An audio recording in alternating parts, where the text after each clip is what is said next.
moi, cette fille prodige, elle est revenue à Béziers enfin. Après un peu plus d'un mois de toilette, elle revient en belle forme, elle est splendide, on l'a vu coucher. C'est pas une fille, hein? C'est une fontaine, monsieur le maire. Ah, c'est la fontaine, parce que c'est un garçon quand même.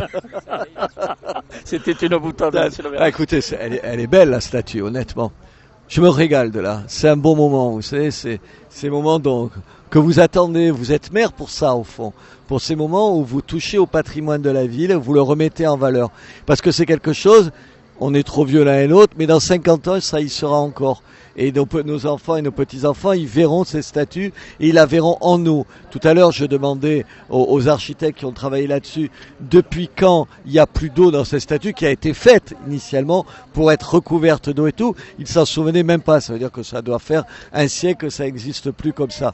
Voilà, je suis content parce qu'elle est belle, parce que ça dit le renouveau de la ville. Et en plus, vous verrez, quand tout sera refait, le lac en bas, toutes les pierres autour de la statue, tout, ouais, c'est un vrai plaisir, vrai grand plaisir. Et d'autant plus, monsieur le maire, que sa position de coucher, quand elle est arrivée, ça nous a permis de voir qu'il y avait la signature d'Antoine Enjalbert dessous. Absolument, c'est signé Enjalbert. Et vous avez vu, quand on la voyait coucher, à quel point elle était abîmée, à quel point les pieds avaient été compris dans des espèces de magma de pierre et de béton. Ils ont tout ressorti, ils ont tout reconstitué avec les photos et ils nous l'offrent comme ça, toute neuve, toute belle, mais en même temps qui dit à la fois l'époque la plus belle, la plus riche de la ville, un immense sculpteur, Enjalbert, et une tradition française, bien française. Et oui, il y a une culture française, contrairement à ce que disent certains, une culture française, c'est-à-dire cette sculpture-là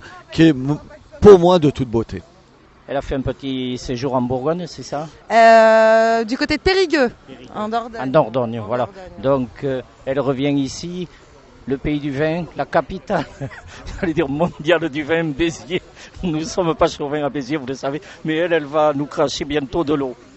Ah oui, de l'eau telle qu'elle était conçue initialement et que vous n'avez pas vue en eau depuis un bon moment maintenant. Donc vous aurez plaisir dès cet été de la revoir en eau. Gilles Dupuis, responsable des espaces verts de la ville de Béziers. Alors ce plateau des poètes, bien entendu, une des merveilles, monsieur le maire l'a souligné, de notre ville.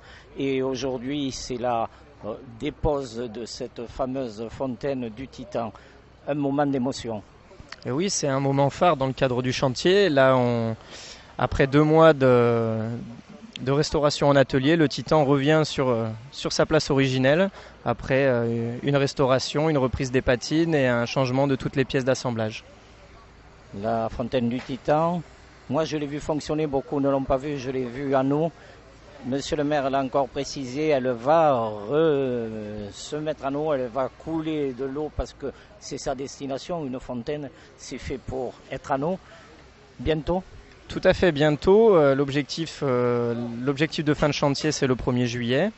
Et donc, effectivement, le bronze du Titan n'était plus alimenté en eau. Et donc là, tout a été restauré pour qu'il puisse réaccueillir de l'eau et fonctionner comme à ses premières années. Le plateau de poètes, c'est, j'allais dire, une occupation en plein temps. Quasiment, cette année en tout cas, oui, dans le cadre des 150 ans du plateau, une attention particulière est apportée à ce parc emblématique et majeur de la ville. Et donc une attention toute particulière sur cette œuvre du Titan et sur l'ensemble des Grands Lacs dans le cadre des économies d'eau que souhaite faire la ville.